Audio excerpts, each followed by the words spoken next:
जंगल में बारिश का मौसम चल रहा था। वही मीठी अपने दोनों बच्चों के साथ घोंसले में बैठी थी। बच्चों, रात बहुत हो गई है, अब तुम सो जाओ।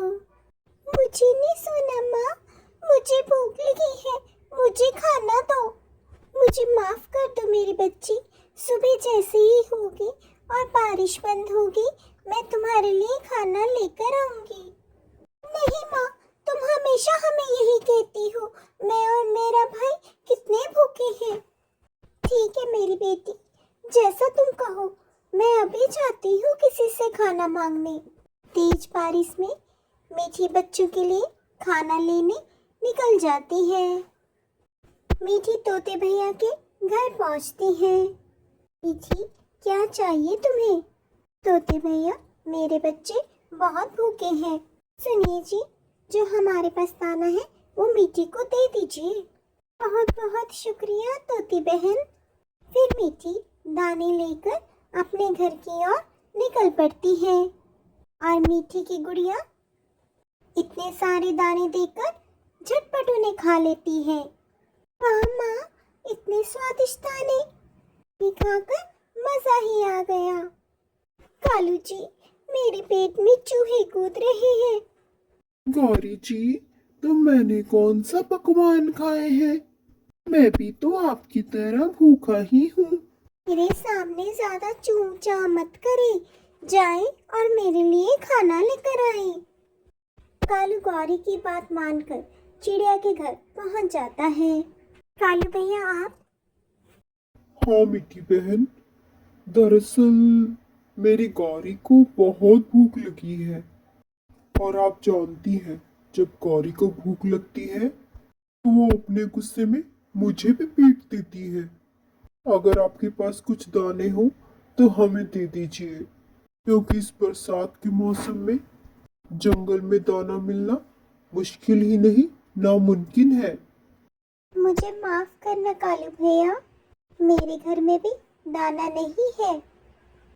मैं आज तोते भैया से कुछ दाने लेकर आई थी, जो मेरे बच्चों ने खा लिया।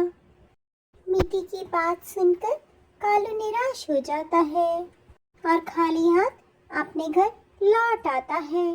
वहीं गौरी को तो खाली पेट नींद ही नहीं आ रही थी, इसलिए वो दाना ढूंढने के लिए जंगल में निकल पड़ती है। कालू भी उसके पीछे निकल जाता है।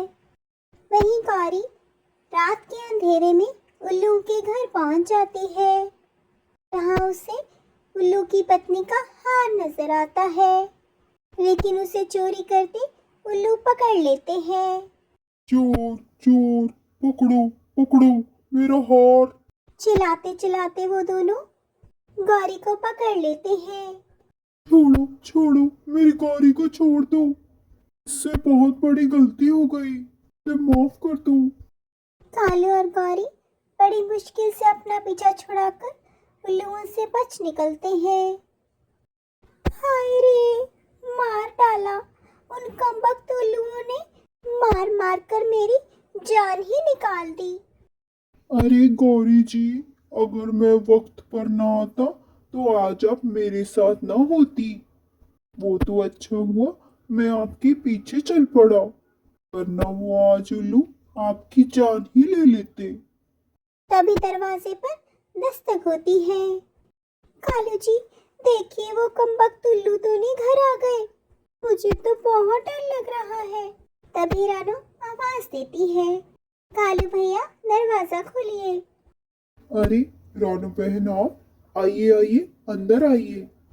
नहीं नहीं कालू भैया, मैं आपको ये गेहूं की बोरी देने आई थी। इस बरसात के मौसम में अनाज ढूंढना बहुत मुश्किल हो गया है, और मैं जानती हूँ मेरी सहेली गौरी को भूख लगी होगी। तभी कालू की नजर उस बोरी पर जाती है, जिसे देखकर वो मन में बहुत खुश होता है और रानू का शुक्रिया अदा करता है। इसलिए दोस्तों, अगर हमारे पास सच्चा दोस्त हो तो हम हर मुश्किल का सामना आसानी से कर सकते हैं।